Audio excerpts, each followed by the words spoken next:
What's up everyone, welcome back to Nebula Tech News. This is the Galaxy Watch 3 and this video will cover my battery life test for this watch.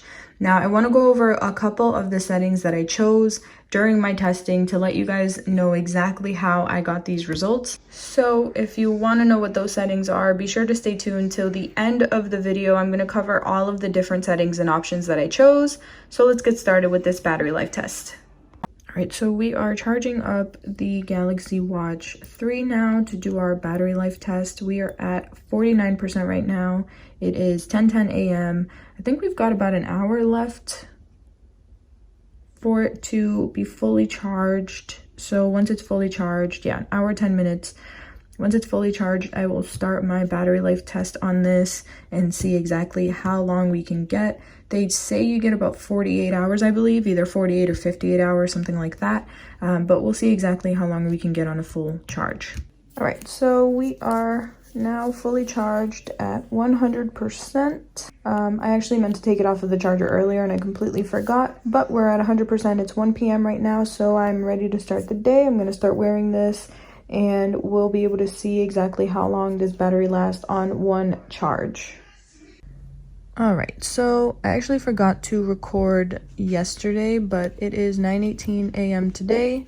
We're at 72%. I did wear the watch to sleep, but I turned on good night mode right here just so that I wouldn't be woken up with the notifications.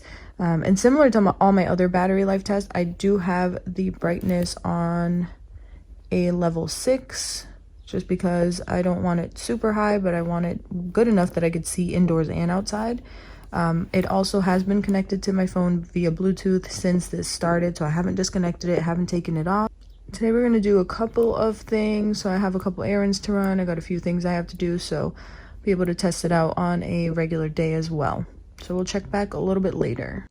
All right, so it is 6:24 p.m. My battery did take a little bit of a hit here. As you could see, I'm at 49% now.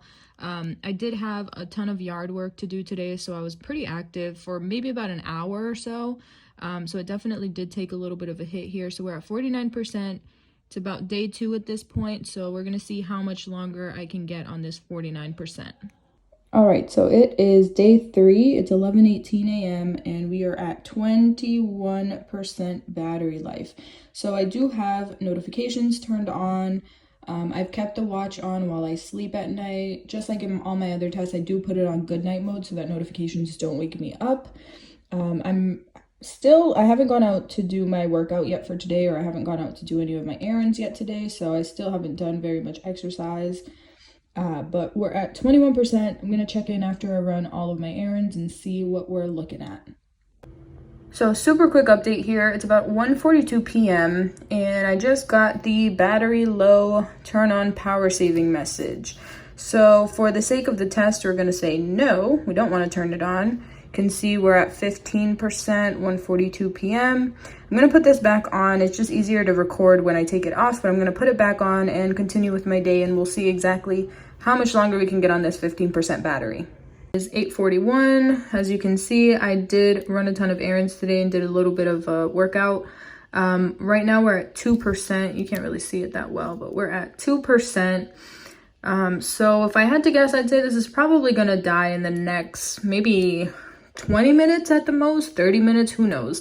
But for the sake of our battery life test, I will let it keep going. It's still getting notifications and so on and so forth, still on Bluetooth. I just took it off because it's easier to record, but once it finally dies, I'll go in and see exactly how long the battery lasts. So it is currently 9:13 p.m. The watch is completely dead now. I just got the little alert showing that it was shutting down. So 9:13 p.m. is where we finally end our test for the Galaxy Watch 3 battery.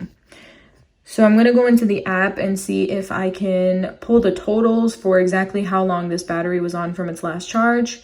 And I will put those up on the video and we'll compare that in the next video as well to the Galaxy Watch Active 2, which I also did a battery life test on as well. So 9:13 p.m. is our end time and let's look at the totals. So we got a total of 2 days, 8 hours, 13 minutes, and 53 seconds. So that's about 56 hours in total. We started this battery life test on Friday, August 7th at 1 p.m. and we finished it up on Sunday, August 9th at 9:13 p.m. Samsung does say that you get about 2 days of battery life on this watch. I did notice that overall, you end up using about 30% battery life every single day with this watch. So it started with like a day that I wasn't super active and I wore it overnight. It did track my sleep and so on and so forth. And when I woke up the next morning, I had lost only about 30% battery life. On the second day, I was a bit more active, and the same thing. I lost another about 30% or so that day. So it looks like you can expect to lose about 30% battery life every day. On average, you can expect to get at least 2 days of battery life, maybe a bit more if you're lucky. But this obviously would vary if you're using GPS, for example, or if you're someone who likes to have always on display turned on, you can definitely expect to get much less than 2 days. So let's move on and go over what options I use during this battery life test. So for starters, the one basic rule that I have for all of these is that my brightness on the watch is always a level 6. So I'll show you guys, we've had it set to a level 6 this whole time. To go into a couple of the other settings here, so for watch always on, I actually do have that turned off. I do the same thing on all of my tests because I don't really like having the always on display. I feel like it's a bit distracting for me, and it's a major battery life killer. I know a lot of people love it though, so if that's something that you're interested for your watches, you could always do that. I personally am not a big fan of it, so I always have it off. Then for our display settings, again, brightness is level 6. We have auto low brightness turned on, screen timeout after 15 seconds. Under the advanced settings, I do have the screen wake up turned on, the wake up gesture when you move your wrist. I have that turned on. I typically turn it off on my tests, but a lot of you guys had been asking about that, so I did make sure to turn it on for this. I turned off the touch to wake up, which is what I usually use. And I do have the bezel to wake up on as well. I don't have GPS tracking turned on for this testing. I don't do a lot of outdoors running, to be honest, so I don't quite need GPS tracking turned on.